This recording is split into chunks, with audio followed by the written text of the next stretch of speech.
What happens when the woman you threw away returns as the one person you can't afford to ignore? Imagine being told you're not good enough, that your dreams are trivial, and your presence is a stain on a powerful family's reputation. You're quietly erased from their world, but then, years later, you walk back into that world, not as a ghost of the past, but as the bride of a man far more powerful than they ever were. This isn't just a story of revenge, it's a story of rediscovery, of reclaiming your worth and forcing those who broke you to witness your unbreakable rise. The invitation lay on Clara's reclaimed woodwork table, a stark rectangle of ivory cardstock amidst the joyful chaos of her art studio. The air, thick with the scent of turpentine and linseed oil, seemed to thin around it. The embossed Sterling family crest, a severe, ostentatious eagle clutching a quill, felt like a brand on her skin. The Sterling Foundation Annual Gala for Children's Literacy. A bitter laugh escaped her lips, swallowed by the cavernous silence of her Soho loft. For 5 years, she had been a Sterling. For 5 years, she'd helped plan this very event, her opinions on color palettes and floral arrangements politely heard and then summarily dismissed by her mother-in-law, Beatrice. Clara was the quiet, artistic wife, a pretty but ultimately unsuitable accessory for their son, Mark. Her passion for painting was a charming hobby. Her desire for a small, independent gallery was unbecoming. Her inability to produce an heir in their preferred time frame was a silent, damning failure. The divorce had been as sterile and efficient as a corporate merger. Mark, his spine made of jelly when it came to his mother, had explained it was for the best. "We just want different things, Clara," he'd said, his gaze skittering away from hers, unable to meet the hurricane of hurt in her eyes.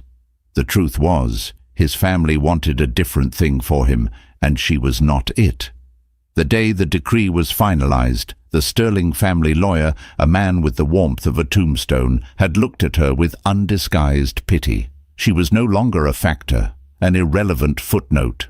In the 2 years since, she had rebuilt herself, brushstroke by painful brushstroke. She poured her grief, her rage, and her quiet resilience onto canvases. The loft, once a symbol of her failure to fit into Mark's world, became her sanctuary and her battleground. Her art, once timid and apologetic, grew bold.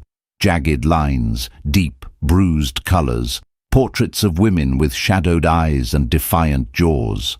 A small gallery took a chance on her, and to everyone's surprise, her first solo show sold out. She wasn't Clara Sterling, the failed wife, anymore.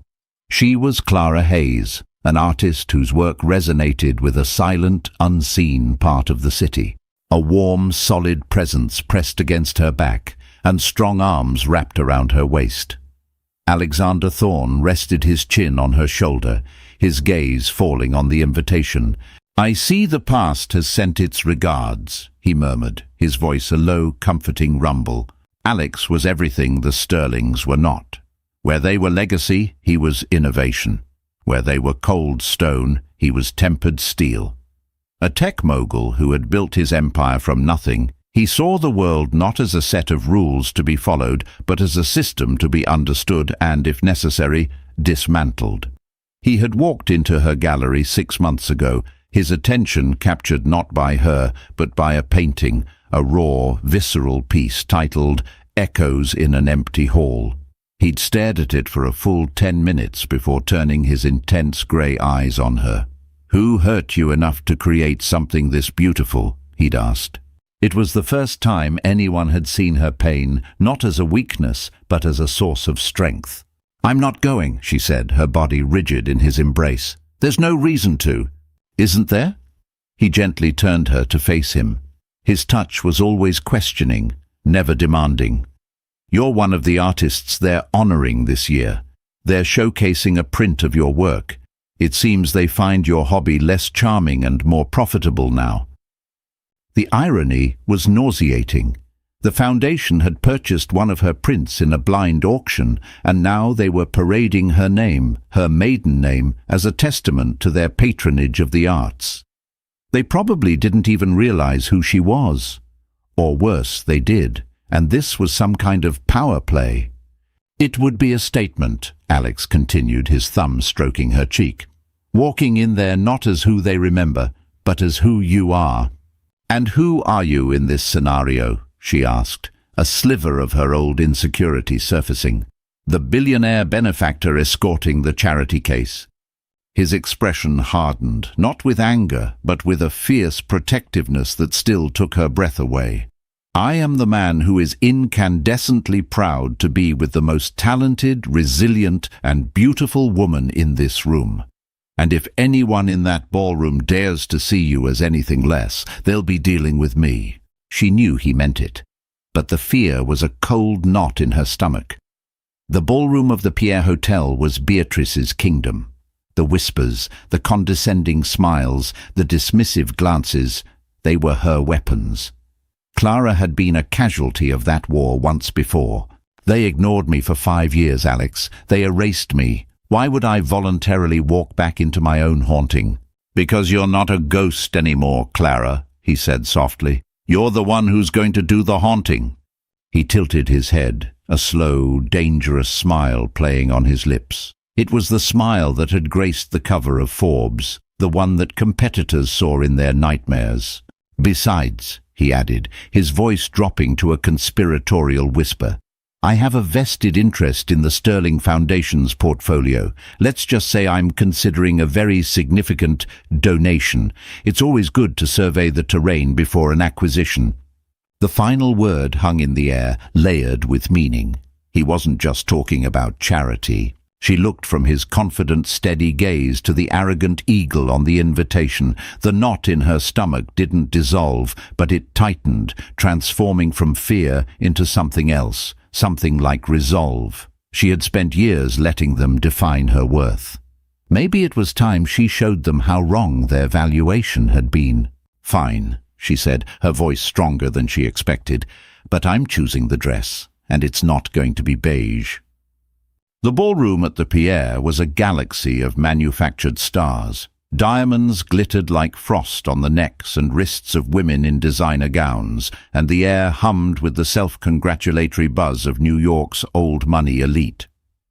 At the center of this universe, holding court, was Beatrice Sterling. She was a vision in a severe navy blue gown, her silver hair coiled in an impeccable chignon. A polite, predatory smile was fixed on her face as she accepted compliments on the evening's success.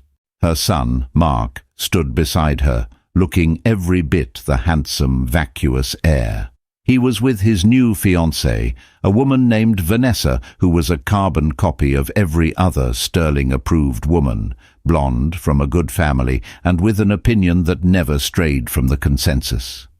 He laughed at something a portly banker said, a hollow, practiced sound Clara remembered well.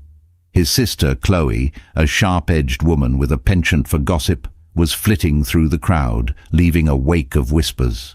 Clara stood with Alex at the arched entrance, momentarily paralyzed. The scene was so familiar, it was like a recurring nightmare. The scent of hothouse flowers and expensive perfume, the precise timbre of the string quartet, the way the chandeliers cast a golden, unforgiving light on everything. It was a stage, and she had forgotten all her lines. "Ready?" Alex murmured, his hand a warm, steady anchor at the small of her back. She took a deep breath, pulling her shoulders back. She was not the same woman who had trembled in these halls. The dress she had chosen was a deep, defiant crimson, a slash of color in a sea of muted jewel tones and safe blacks. It clung to her figure, a testament to the strength she had found not in a Pilates studio, but in hoisting heavy canvases and wrestling with her own demons. Her hair was down, a dark cascade over her shoulders, and the only jewelry she wore was a pair of simple, elegant diamond studs, a gift from Alex. "Let's make our entrance," she said. They stepped through the archway. For the first few seconds, nothing happened. They were just another couple arriving late. Then, a woman who had once been on a charity committee with Clara paused, her champagne flute halfway to her lips. Her eyes widened. She nudged her companion. A ripple of recognition, of disbelief, spread through the room. The low hum of conversation did not stop, But it changed. It fractured, faltered, and then reformed around a new, shocking nucleus. Chloe was the first of the Sterlings to see her. Her perfectly painted smile froze, then curdled into a sneer of pure astonishment. She turned, her movements jerky, and grabbed Mark's arm. "Mark, you are not going to believe who just walked in." Mark followed her gaze, his own smile faltering. He saw the crimson dress first, a beacon in the crowd. Then he saw the face, Clara. But it was Clara transformed. The hesitant, almost apologetic posture he remembered was gone, replaced by a quiet, unshakable confidence. She was holding the arm of a man. He squinted. It couldn't be. Alexander Thorne, the one man his father and mother spoke of with a mixture of fear and loathing. The tech barbarian at their gilded gates. He felt the blood drain from his face. Vanessa, his fiancée, noticed his pallor.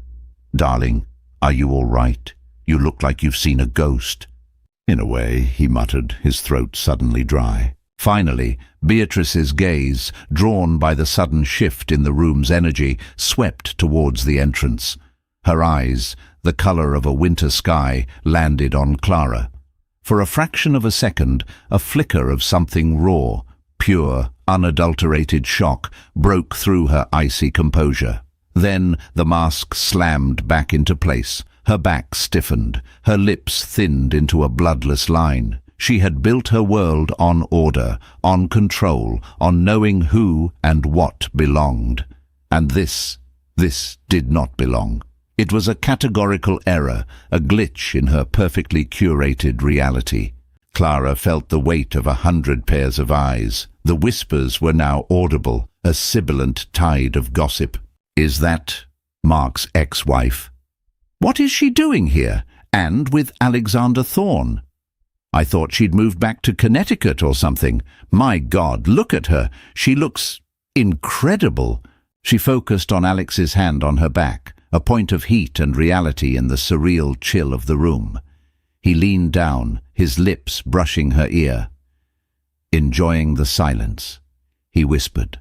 The string quartet, sensing the inexplicable lull, faltered mid-bar before awkwardly picking up the melody again, but the spell was broken. The comfortable rhythm of the gala had been shattered. Clara Hayes, the forgotten wife, the artistic misfit, the woman they had deemed unworthy of the Sterling name, had not just returned. She had walked back into their fortress on the arm of a king from a rival, more powerful empire. And in that moment, as she met Beatrice Sterling's cold, furious gaze from across the glittering expanse of the ballroom, Clara knew Alex had been right. She wasn't the ghost. They were, haunted by a past they thought they had successfully buried. The first salvo came from Chloe. She approached them with the predatory grace of a leopard, a venomously sweet smile plastered on her face. Mark and Vanessa trailed in her wake, looking like unwilling accomplices. "Clara, what a surprise," Chloe said, her eyes doing a slow, insulting sweep of Clara's crimson dress. "I didn't realize you were on the guest list." The implication was clear. You don't belong here. Before Clara could respond, Alex stepped slightly forward, a subtle but unmistakable claiming of the space. "She's with me," he said, his voice level and cool. He didn't offer a handshake or even a nod. He simply made a statement of fact, his presence alone a rebuke. He looked directly at Chloe, his grey eyes unblinking. "Alexander Thorne. And you are?" Chloe, who was used to men fawning over her or being intimidated by her family name, was momentarily thrown. "Chloe Sterling," she managed, her tone clipped. "Ah," Alex said, the single syllable loaded with dismissal. He then turned his full charming attention back to Clara, effectively erasing Chloe from the conversation. It was a masterclass in social warfare, and Clara felt a surge of warmth. In her old life, she would have been left to fend for herself, to absorb the barbs while Mark looked on uncomfortably. Mark finally found his voice, a strained, reedy sound. "Clara, you look well." "I am well, Mark. Thank you," she replied, her voice calm. She looked at him, really looked at him, for the first time in 2 years. The man she had once loved, whose approval she had craved, seemed smaller now.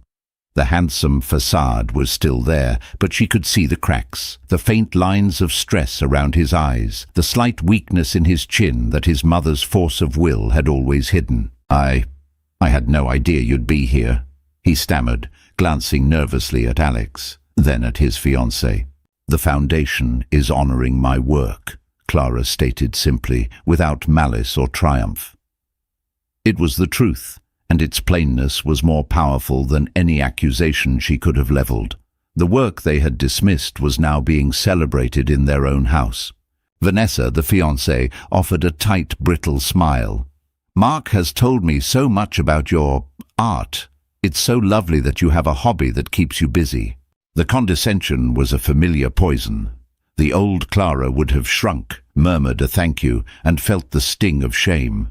The new Clara let a small, genuine smile touch her lips. "It does more than keep me busy," she said, her gaze steady. "It bought my loft. It's a pleasure to meet you." She didn't offer a name, forcing Vanessa to exist only as an extension of Mark, a mirror of the role Clara herself had once played. Just then, a wave of people surged towards them, but their target was Alex. A senator, a real estate mogul, a tech journalist, all vying for a moment with the man of the hour.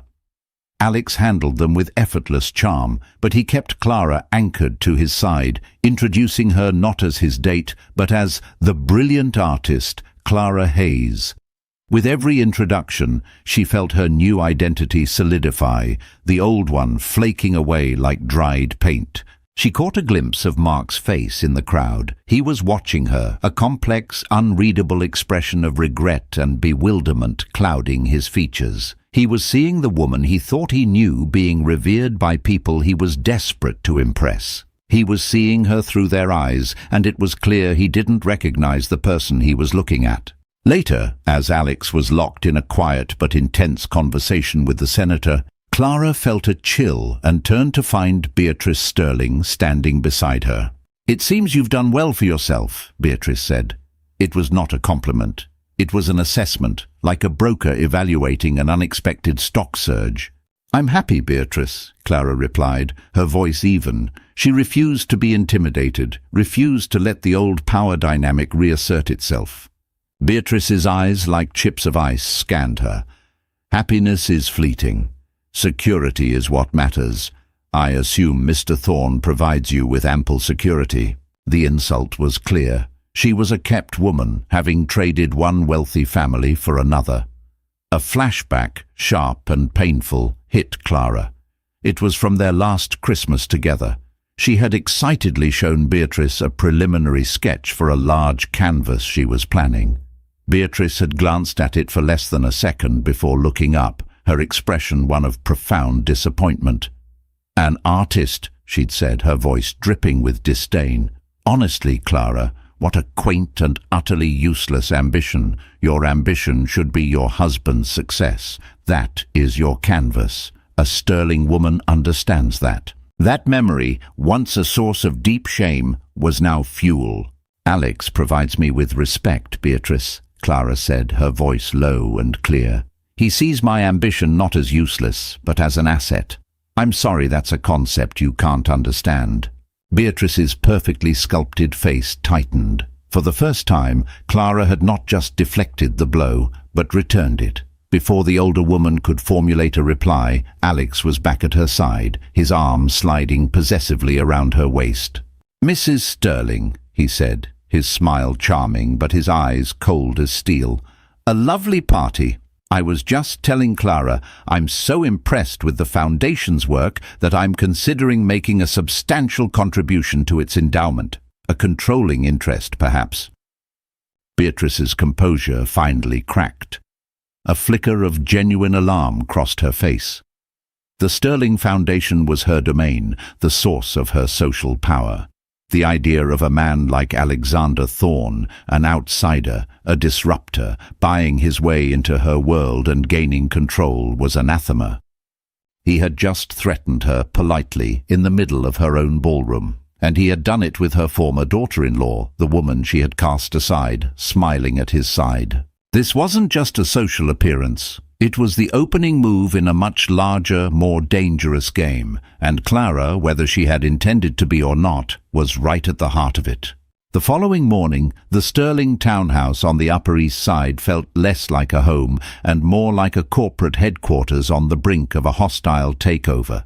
The air in the formal living room was thick with tension and the faint, cloying scent of yesterday's flowers. Sunlight filtered through heavy silk curtains, illuminated dust motes dancing in the charged atmosphere. Beatrice Sterling stood by the marble fireplace, her posture ramrod straight. She had not slept. The image of Clara, radiant and confident in that vulgar red dress, on the arm of Alexander Thorne, was burned into her mind. It was a strategic and social humiliation of the highest order. Mark sat slumped in a wingback chair, nursing a cup of coffee that had long since gone cold. Chloe paced restlessly on the Persian rug, her phone clutched in her hand as if it were a weapon.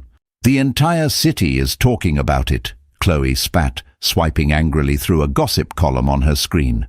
"Tech titan Thorne debuts artist Muse. They have pictures of her, looking like she owns the place, and of you, Mark, looking like a fool." "That's enough, Chloe," Beatrice said, her voice dangerously quiet. "Is it?"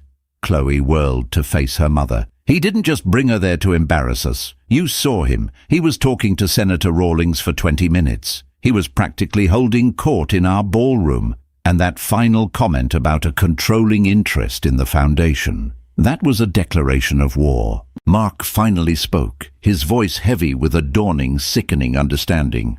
"It's about the Atherton deal." Beatrice turned her cold gaze to her son. "Explain." "Thorne wants to acquire Atherton Industries. We know that. It's the missing piece for his logistics empire, but we need it too. Dad's been working on that deal for months. It's the only way to shore up the West Coast division after those shipping losses." "And what does this have to do with Clara?" Beatrice demanded, though a cold dread was already coiling in her gut. "Who is the largest independent shareholder on the Atherton board?" Mark asked, looking at his mother. "Who holds the 15% swing vote that both we and Thorne need to close the deal?" The realization dawned on Chloe's face. Old man Hemlock, Robert Hemlock. He's been a recluse for years. No one can get to him. "Exactly," Mark said, leaning forward. "He's notoriously private, hates corporate raiders, and values legacy and family above all else. Thorne can't get to him with money. But Hemlock's one soft spot, his one obsession for the last few years, has been collecting modern art, specifically emerging New York artists." Beatrice's blood ran cold. "No." "Yes," Mark confirmed, his voice barely a whisper. "I checked this morning. His last major purchase 3 months ago was an original canvas by an artist named Clara Hayes. It's called Echoes in an Empty Hall." The room fell silent. The full, terrifying scope of the situation settled upon them. This wasn't about a jilted ex-wife getting petty revenge. This was a meticulously planned corporate maneuver. Alexander Thorne wasn't just dating Clara, he was leveraging her. She was his key, his beautifully unaware skeleton key, to unlock the one door that stood between him and a corporate victory that would cost the Sterlings dearly. "He's using her to get to Hemlock," Chloe breathed, a look of grudging admiration mixing with her fury. "An introduction, a private gallery tour. He's building a personal connection that we can't compete with." Beatrice walked over to the window and pulled back the heavy curtain, staring out at the manicured street. All these years she had managed her family's legacy, protecting it from threats, excising weaknesses. She had identified Clara as a weakness, too soft, too artistic, lacking the ruthless ambition required of a Sterling bride.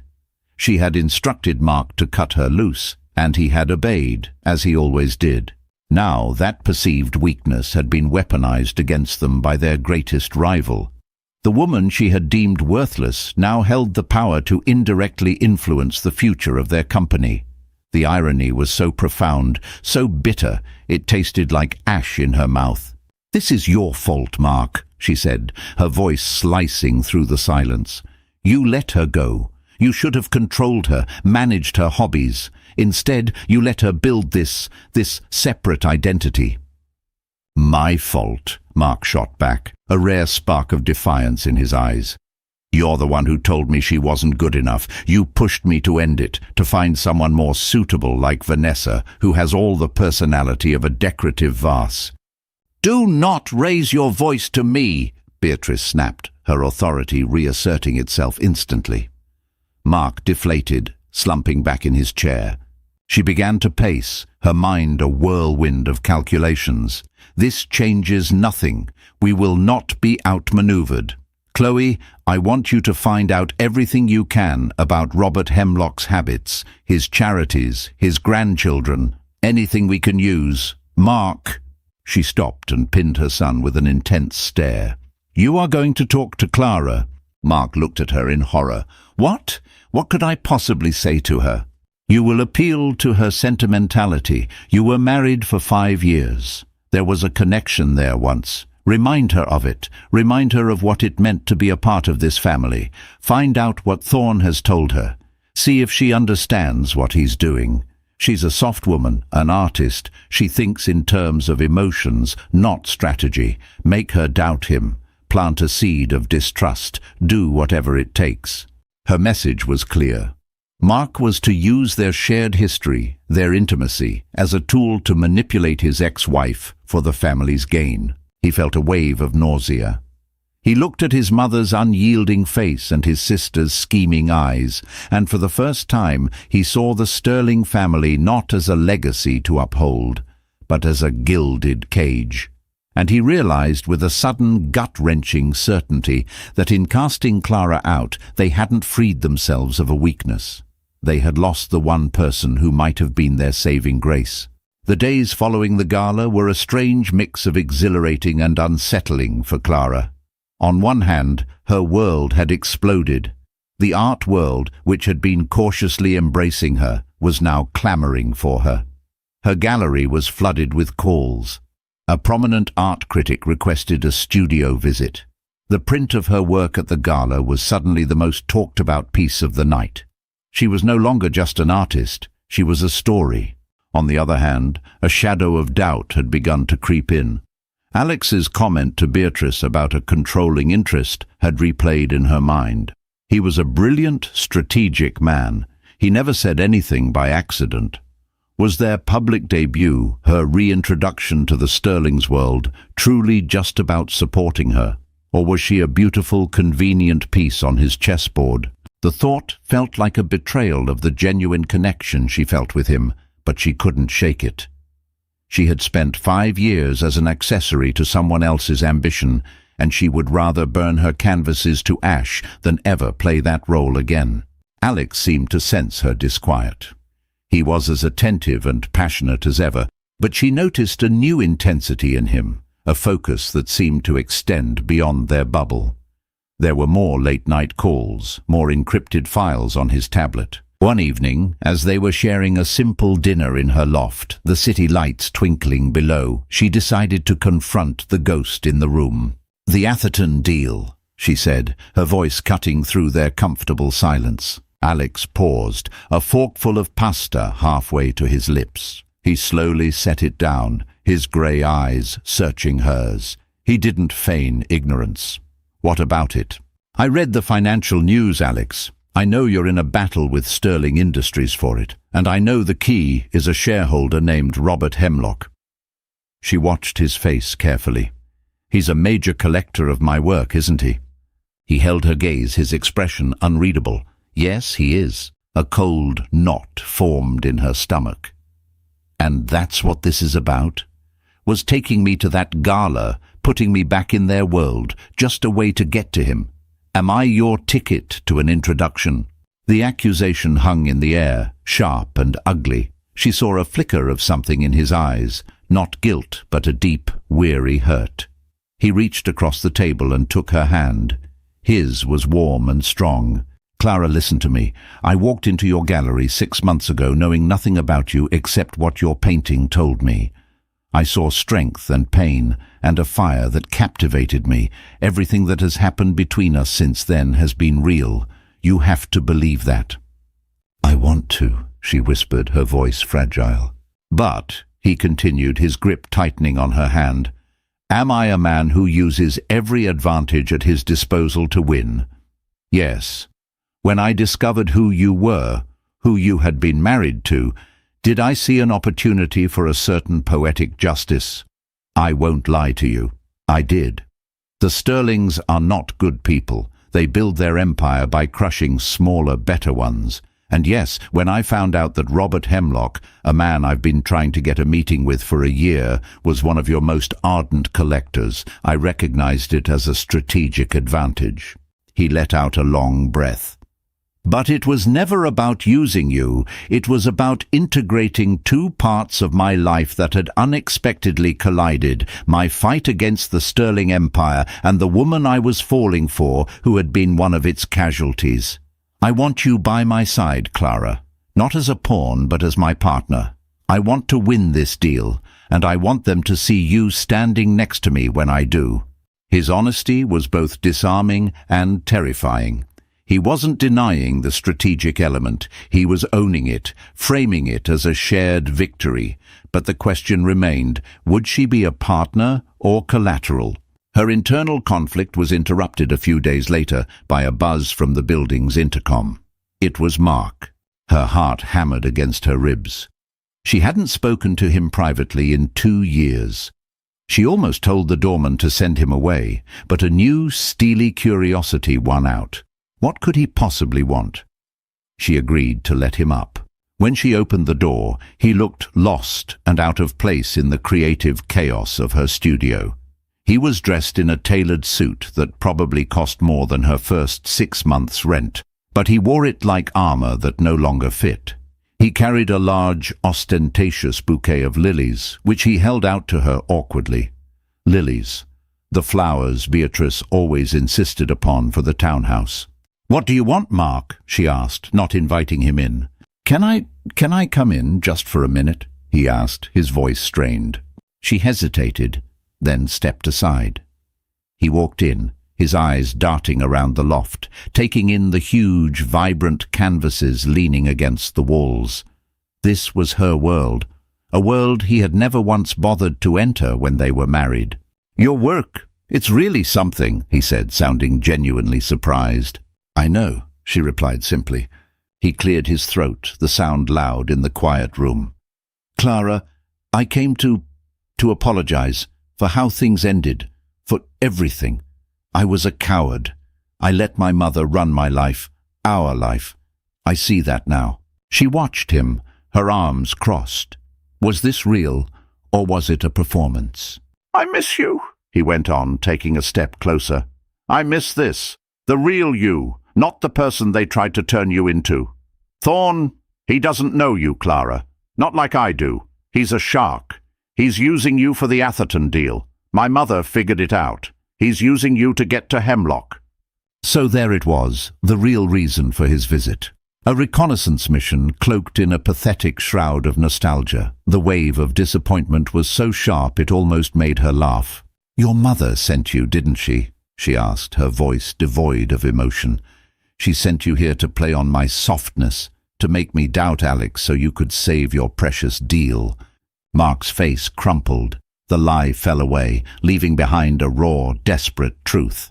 "Yes, but that doesn't mean I don't mean it, Clara. I do miss you.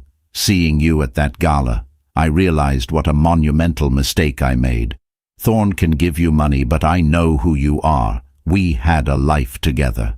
He reached for her hand. "It doesn't have to be this way. You don't have to be his weapon against us." Clara looked down at his hand, then back up at his face. The man she once thought she couldn't live without. She felt nothing. No spark of the old love, no flicker of pity. Just a profound, hollow emptiness. "You're right, Mark," she said, her voice quiet but firm. "Thorne doesn't know the woman you knew, because that woman doesn't exist anymore. You and your family, you didn't break her. You burned her to the ground, and you're looking at what grew back from the ashes." She pulled her hand away. Now I think you should leave and take my mother-in-law's flowers with you." Mark left Clara's loft feeling like a man hollowed out. The sterile, corporate-approved scent of the lilies seemed to cling to him, a reminder of his mother's suffocating influence. Clara's words echoed in his ears. "You're looking at what grew back from the ashes." He had gone there on a mission for his family, but had come away with a devastating personal loss. He hadn't just lost a wife. He had failed to even recognize the person she had become. He reported the failure of his mission to Beatrice. Her reaction was not anger, but a cold, calculating recalibration. "Sentiment was a foolish angle," she declared, as if discussing a flawed business strategy. "The girl has been hardened by Thorn. She believes she's his partner. We need to change the narrative."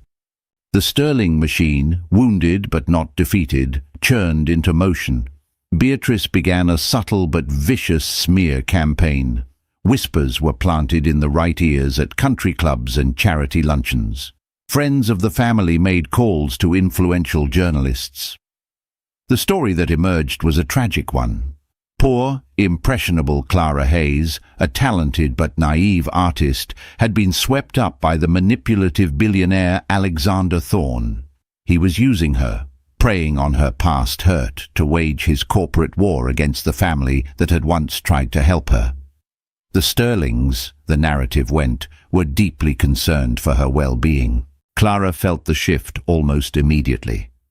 The tone of the articles about her changed. The term muse was now tinged with pity. An art blogger she respected wrote a piece questioning whether her recent success was truly her own or simply a byproduct of Thorn's influence and publicity machine. It was insidious, a poison seeping under her skin. They were trying to strip her of her agency all over again, reframing her strength as a new kind of weakness. Alex was furious. "I'll sue them for slander," he raged one night, pacing the length of her loft. "I'll have my legal team bury them." "No," Clara said, stopping him by placing a hand on his chest. "That's what they want. They want you to be the aggressor, the bully. It proves their point. We have to fight this another way." Meanwhile, Mark was tasked with a new, more desperate gambit. Beatrice, realizing that sentiment hadn't worked, decided that perhaps a grand, public gesture of remorse might. They needed to show the world, and more importantly, shareholders like Robert Hemlock, that Mark was the repentant husband and Thorn was the interloper. A week later, Clara was at her gallery, finalizing the layout for a new exhibition when Mark walked in. This time he wasn't alone. He was accompanied by a reporter and a photographer from a major society magazine. "Clara, please, just give me 5 minutes," he said, his voice pitched just loud enough for the reporter to hear. Clara froze, realizing instantly that she had walked into a trap. This was a performance, and she was the unwilling co-star. "Mark, this is not the time or the place," she said, her voice low and tense. I know I have no right," he said, stepping closer. He looked genuinely anguished, a perfect imitation of a heartbroken man. "But I can't let this go on. I can't stand by and watch that man use you to settle a business score." The photographer's camera clicked, capturing her shocked expression.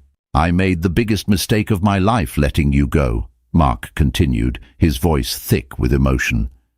"My family, they were wrong. I was wrong. I was a fool who didn't appreciate the masterpiece I had until it was gone." He reached into his pocket and pulled out a small velvet box. Clara's blood ran cold. He opened it. Inside was a ridiculously large diamond ring, far gaudier than anything she would ever wear. He got down on one knee. The gallery, which had been buzzing with quiet activity, fell utterly silent. The photographer's camera flashed, a series of blinding, intrusive strobes. "Clara Hayes," Mark said, his voice ringing with theatrical sincerity. "I know I don't deserve it, but I'm asking you for a second chance. Be my wife again. Come home." It was a checkmate of emotional blackmail. In front of the press, she was being offered a fairy tale ending, the remorseful prince begging his lost love to return. If she said no, she wasn't just rejecting Mark. She was rejecting the narrative of forgiveness. She would be the cold, unforgiving woman who chose the evil billionaire over the man who was publicly humbling himself for her. Beatrice's strategy was brilliant in its cruelty. Clara stared down at him, at the absurdly large diamond, at the practiced pain in his eyes. A hot, white rage, purer than any she had ever felt, washed through her. They were trying to cage her again, to force her back into a story she had fought so hard to escape. She looked past Mark, directly into the lens of the camera. She thought of Alex's fierce belief in her, of the woman she had become in the quiet solitude of her studio. She took a slow, deliberate breath. "Get up, Mark," she said, her voice not loud, but carrying an unmistakable authority that cut through the silence. He faltered, his performance momentarily disrupted. "Clara, get up," she repeated. "You are not proposing to me. You are staging a scene for a magazine. You are not offering me your heart. You are using a ring as a prop in your mother's pathetic little play." She looked at the shocked reporter. "There is no story here. There is only a desperate business tactic. The Sterling family is not concerned for my well-being. They are concerned about losing the Asserting deal to a better, more competent competitor." Then she looked back down at her ex-husband, who was still kneeling, his face a mask of disbelief. "The answer is no, Mark. Not now, not ever. You didn't appreciate the masterpiece you had? You're right. But you're still mistaken. The masterpiece wasn't me. It was the life I could have built, the woman I could have become if I hadn't spent 5 years shrinking myself to fit into your family's narrow little frame. Now, if you'll excuse me, I have an actual masterpiece to hang." With that, she turned her back on him, on the camera, on the entire sordid spectacle, and walked toward the far wall of the gallery, leaving him kneeling alone in the wreckage of his family's last, desperate gambit. The story of Mark's failed proposal, meant to be a public relations coup for the Sterlings, backfired spectacularly. The reporter, sensing a far more compelling story than the one she'd been fed, printed Clara's side of it. Her powerful, unapologetic rebuttal to Mark's stunt was quoted in full. She was no longer a victim or a pawn. She was a queen defending her territory. The narrative had shifted definitively in her and Alex's favor. Public sentiment, especially among women who saw a reflection of their own struggles in her story, was overwhelmingly on her side. But the victory felt hollow to Clara. The incident had dredged up all the pain of the past, and, more importantly, it had crystallized the one question that still haunted her relationship with Alex. He had told her he wasn't using her, but she was, undeniably, a central part of his strategy. Where did the strategy end and his feelings begin? She needed to know everything, the full truth, without varnish or evasion. That night, in the quiet of his minimalist penthouse overlooking Central Park, she confronted him. The city glittered below them like a carpet of fallen stars, but the mood inside was somber. "I need you to tell me why, Alex," she began, her voice steady. "Not the corporate answer, not the soundbite about poetic justice. I need to know why you are so determined to defeat the Sterlings. What did they do to you?" Alex looked out the floor-to-ceiling window for a long moment, his reflection a ghostly figure against the skyline. When he turned back to her, the confident mask of the billionaire was gone. In its place was a vulnerability she had never seen before, a deep, old wound. "They destroyed my father," he said, his voice low and raw. He sat down on the leather sofa, and she sat beside him, giving him the space to speak. "My name wasn't always Thorne," he began. "It was Theron. My father, Michael Theron, owned a small but innovative robotics company back in the late 90s. He was a brilliant engineer, a visionary. He developed a new kind of automated sorting system for warehouses that was 10 years ahead of its time. Sterling Industries, even back then, was a logistics giant. They wanted his technology." He paused, the memory clearly painful. "My father refused to sell. He believed in his company, in his people. So Sterling Industries, led by Mark's father and with Beatrice pulling the strings behind the scenes, decided to break him. They started a rumor that his technology was faulty. They poached his top engineers with exorbitant offers. And then the final blow. They engaged him in acquisition talks, got access to his proprietary designs under a non-disclosure agreement, and then pulled out of the deal, claiming financial irregularities. 6 months later, they released their own new sorting system. It was my father's design, barely modified. Clara felt a wave of sickness. They stole it. They stole everything, Alex said, his voice thick with remembered anger. We were buried in legal fees we couldn't afford. My father's reputation was ruined. The company folded. We lost our house. He was a proud man, Clara. The shame of it. It broke him. He had a heart attack a year later. He was only 49. Tears welled in Clara's eyes. She reached out and took his hand, her fingers lacing through his. After he died, my mother and we had nothing. I put myself through college on scholarships and loans, working 3 jobs. I swore to myself that one day I would be so powerful that no one like the Sterlings could ever touch me or anyone I cared about again. I changed my name to Thorn, a tribute to him, the thorn in their side I intended to become. I built my company with one goal in mind, to be better, faster, and more ethical than them, and to one day beat them at their own game. He looked at her, his grey eyes shining with unshed tears. The Asserting deal is the culmination of that promise. It's the final piece. Taking it from them isn't just about business. It's about justice for my father. It's about proving that his legacy wasn't a failure. Now she understood. The relentless drive, the strategic brilliance, the cold fury he reserved for her ex-family. It was all born from a profound and righteous grief. And me, she whispered, the final, crucial question. When you found out who I was I just a ghost from their past that you could use?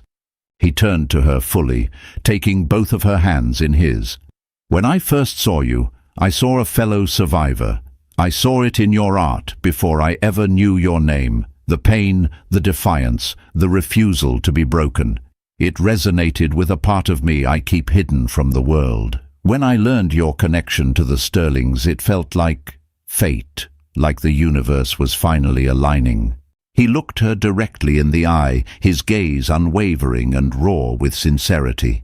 I won't deny that your connection to Hemlock is a strategic asset, but you, Clara, are not. You are the reason the strategy matters.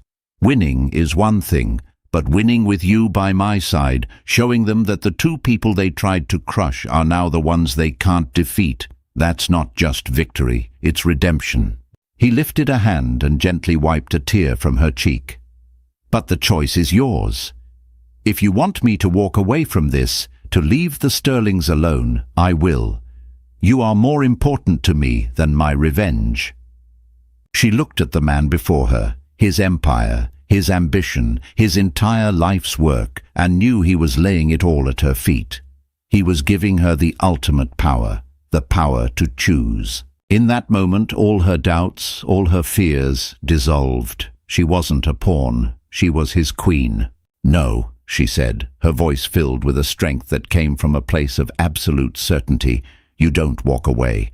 We see this through. We win, together. The battle for Atherton Industries reached its endgame. The Sterling camp was in disarray. Their public smear campaign had failed, and Mark's disastrous proposal had made them look both foolish and manipulative. Alexander Thorne, meanwhile, was riding a wave of positive press, portrayed as a dynamic innovator standing up to a corporate bully, with the fiercely independent Clara Hayes by his side. The final piece was Robert Hemlock. Alex, through Clara, had secured the one thing no amount of money could buy, a private visit to Hemlock's estate in the Hudson Valley. It wasn't framed as a business meeting. The invitation was for Hemlock to personally show Clara his collection, which included 3 of her paintings. Alex was invited to accompany her. They drove up on a crisp autumn afternoon, the trees ablaze in shades of crimson and gold. Hemlock's estate was old, elegant and understated, the antithesis of the Sterlings' gaudy opulence. Hemlock himself was a sharp, witty man in his late 70s with eyes that missed nothing. He and Clara talked about art for 2 hours. He spoke of her work with a genuine passion and a deep understanding that touched her profoundly. Alex, for his part, barely spoke of business. He listened, asked intelligent questions about art and legacy, and spoke of his own father's belief in building something that lasts. He wasn't selling a deal. He was revealing his character. As they were leaving, Hemlock walked them to their car. "You know, Thorne," the old man said, his gaze shrewd. "The Sterling boy's father has been calling me twice a day for a month. Sent me a case of scotch so rare I'm afraid to drink it. He talks about profits and mergers and market share." He then looked at Clara, a warm, paternal smile on his face. "You and your young man, you come here and talk about passion and legacy and what grows from the ashes." He paused, looking back at Alex. "I'll be voting my shares with you at the board meeting next week. My father always told me to invest in people, not just balance sheets." It was a quiet, decisive victory, the checkmate. News of Hemlock's allegiance leaked almost immediately, sealing the deal. The Sterling board was in turmoil. Their stock price dipped. The Atherton acquisition, which was meant to be their salvation, was now irrevocably lost.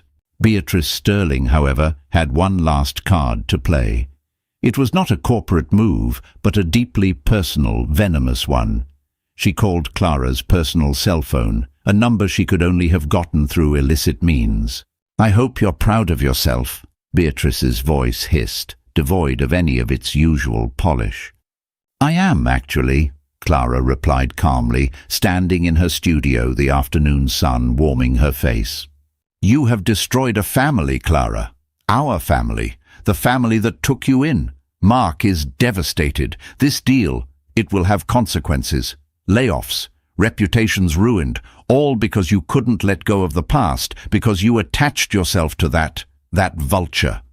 It was a final, desperate attempt at manipulation, an appeal to a guilt Clara no longer felt.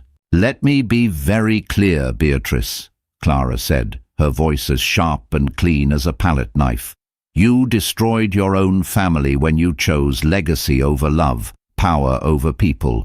You destroyed Mark's integrity when you sent him to lie to me, and you tried to destroy my life when you decided I wasn't good enough. The only difference is I refused to stay broken," she continued, her voice rising with a righteous fury she had suppressed for years.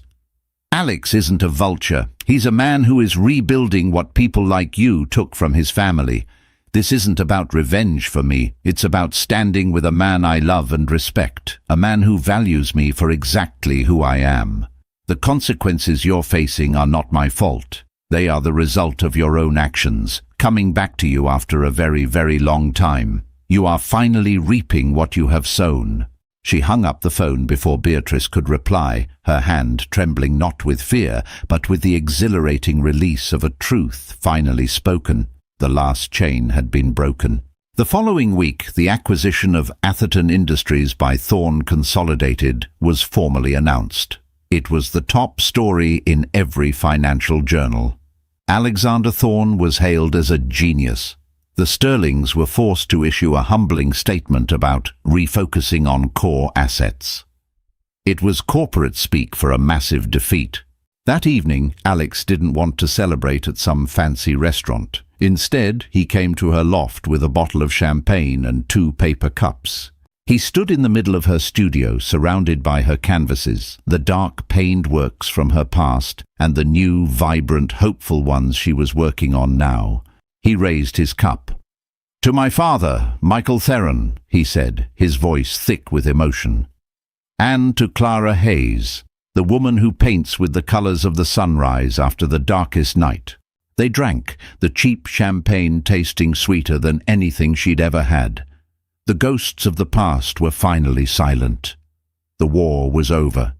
And in the quiet, sun-drenched space of her own making, surrounded by her work and the man who saw her true worth, Clara knew she was finally, truly home. 6 months later, the Clara Hayes Gallery in Chelsea was packed. The energy was electric, a stark contrast to the stuffy, judgmental atmosphere of a Sterling gala. Here, the conversations were loud, passionate, and focused on the art that adorned the walls. It was the opening night of Clara's new solo exhibition, entitled Metamorphosis.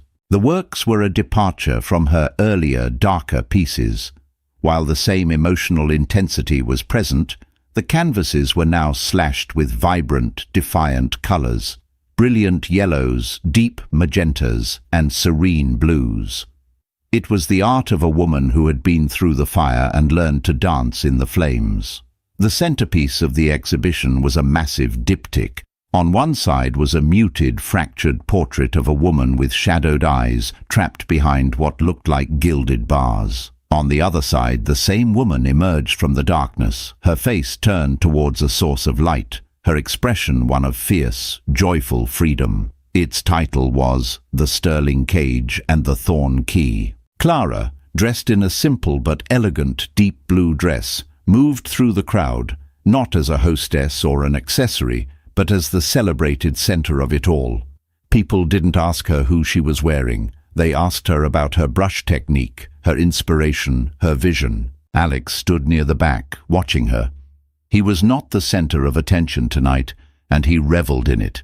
He was simply Clara Hayes's partner, and it was the title he wore with the most pride. His victory over the Sterlings had reshaped the logistics industry, but he knew his greatest acquisition was the partnership he had built with this incredible woman. The quest for revenge that had driven him for so long had been transformed into a foundation for love, a shared history that now bound them. Across the room, Clara saw a familiar figure lingering hesitantly by the door. It was Mark. He looked thinner, his expensive suit hanging slightly off his shoulders. The arrogance was gone, replaced by a quiet, weary sadness. Their eyes met. He gave her a small, sad smile and a slight nod, a concession, an apology, a final goodbye, before turning and disappearing into the night.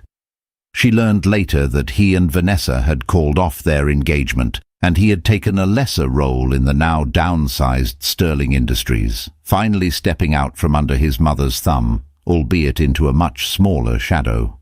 Beatrice, she had heard, had withdrawn from New York society almost entirely. Her foundation was still solvent, but her power was gone. She was a queen without a court, a ghost in her own townhouse. Clara felt a gentle touch on her arm and turned to see Robert Hemlock. "My dear," the old man said, his eyes twinkling as he gestured to the diptych. "You have not only painted a masterpiece, you have lived one."